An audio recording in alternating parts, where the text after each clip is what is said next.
Okay, so a lot of people who are brand new to home buying don't recognize that the moment you find a house that you want to put under contract is the moment that you'll be making your very first payment towards closing, and that is called an earnest money deposit. So today we're going to talk about what that is, why it's needed, who pays, how much it is, and so much more, so that you're prepared and not shocked when it's time for you to sign your purchase agreement. So if you're new here, hi, my name is Jocelyn and I'm the founder of Real Estate Prep, which is a community for first-time home buyers that are looking for the tools, tactics, and resources they need to confidently make one of the biggest purchases of their lives, and that is usually their first homes. So today we're going to talk about earnest money deposits. So again, the number one question around it is, what is an earnest money deposit? I've never heard of that. So an earnest money deposit is also known as a good faith deposit, and essentially this is something that you pay and that you put down before you actually reach the closing. So as I used in the opening example, this is needed to actually take the home off the market. So usually if you find a house,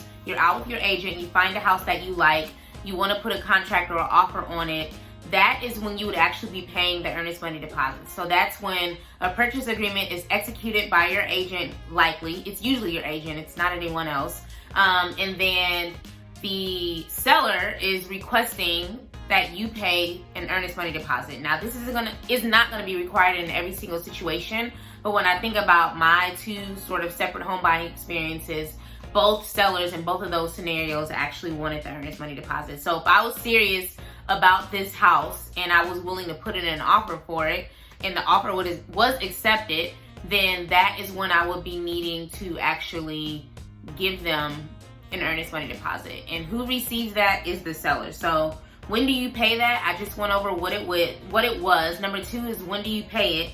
And you pay it once you sign the purchase agreement. So after your offer is accepted, there's a purchase agreement that's executed, and they usually want it that same day. So once you're signing all those documents, your agent will likely share the information on behalf of the seller of where to send that money. Why is it needed is the third question. So this is needed for two separate reasons. From the buyer's perspective, it's needed because it helps you as the buyer have more time to do your due diligence once your offer was accepted. So then you would actually, do the things that you need to do to prepare for closing. So that can be, getting your inspection, getting your appraisal, running the title search, just getting your affairs in order to make sure that this is a good investment. So that's good, and it allows you to know that, okay, this home is officially off the market.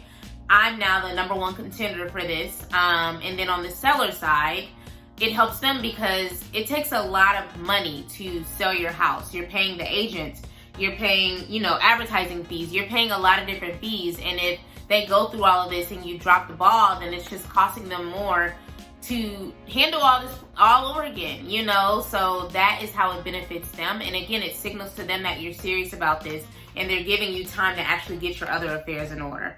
So the next question is, how much is it? So how much your earnest money deposit is going to differ by your, location.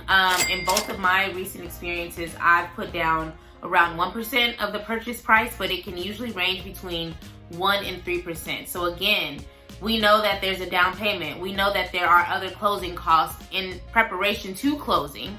But this is the first fee that you will pay as a buyer and as a serious buyer, which means that the offer that you put in was accepted if it was a resale market, which means that the home is already in existence and you're buying it from another seller.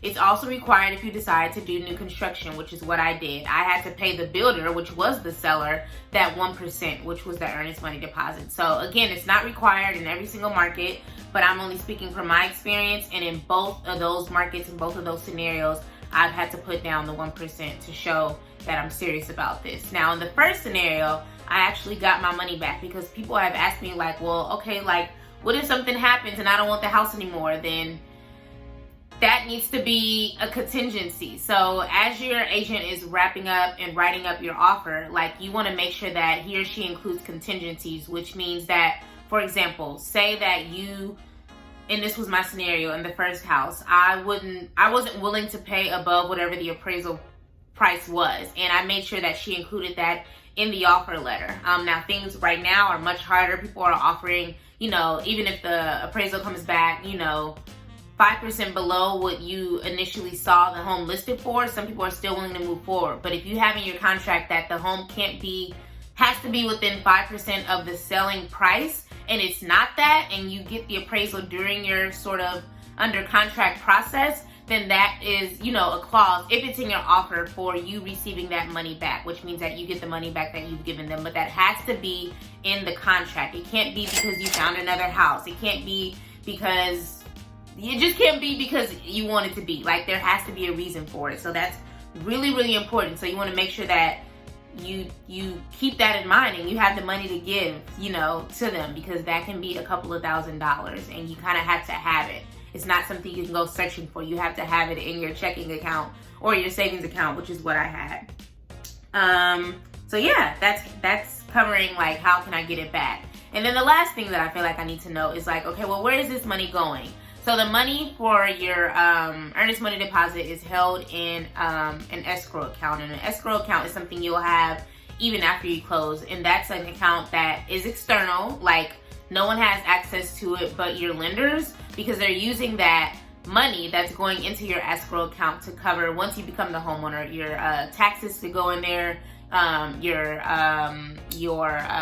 taxes, your insurance can go in there, your homeowner's insurance. And then that will be the first thing that actually is held in escrow. So they will then release those funds when you get to closing. So when you look at your closing disclosure, you'll see a line item for your earnest money deposit. So say your total closing costs are $10,000, you will then only be responsible for $9,000 at closing, because that $1,000, which was your earnest money deposit, was credited towards your closing.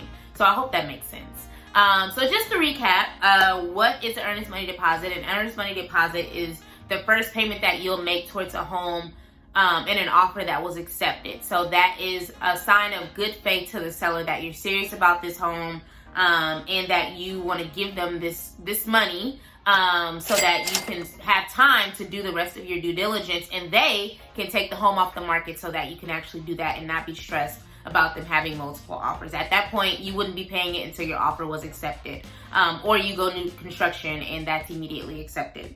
Number 2 is, when do you pay? So you pay that, again, once your offer is accepted, whether that's new construction and you're writing up the purchase agreement once you see a place you like, or you were out looking at other homes that were already in existence and your offer was accepted, then it would be, time for you to pay that earnest money deposit. Why is this needed? From the buyer's perspective, it's needed because it gives you that time to know, number one, this home is now off the market and I have the time to do my due diligence and actually, make sure that it's up to par with what I'm seeing. And then on the seller's perspective, it's again, just a good sign that like I'm not wasting my time and my money with a buyer who's not serious, essentially. And then how much is it? So this is something that differs, but usually in my experience, it's been between 1% and 3%. In both of my past experiences, it's always been 1% of the total purchase price. And then, can I get the money back? You can, but you have to make sure that you discuss the contingencies with your agent before he or she writes up the offer, and you need to make sure that those contingencies, again, the appraisal amount being higher or lower, the inspection coming back filthy, like those things need to be included in the offer or your purchase agreement. Otherwise, it's going to be hard for you to get your money back. And then, where does this money go? Which was the last question that I forgot to highlight. So this money is actually held in escrow, and it's credited to your closing costs amount. So if your closing cost total is $10,000 and you paid $1,000 already in your earnest money, then you now only have to bring $9,000 to closing, for example. So that is it. This is the number one step that you'll take from a financial perspective towards home ownership. It starts as soon as that offer is accepted and the purchase agreement is executed. You need to know that you're going to need a couple of $1,000s to give to the seller that's going to be held in an escrow account. So that is all. Thank you so much for watching. Please let me know if you have any questions around earnest money deposits. Please check out all my resources at realestatepreppod.com. Subscribe, like, comment, and share. And I will see you all on the next video. Peace.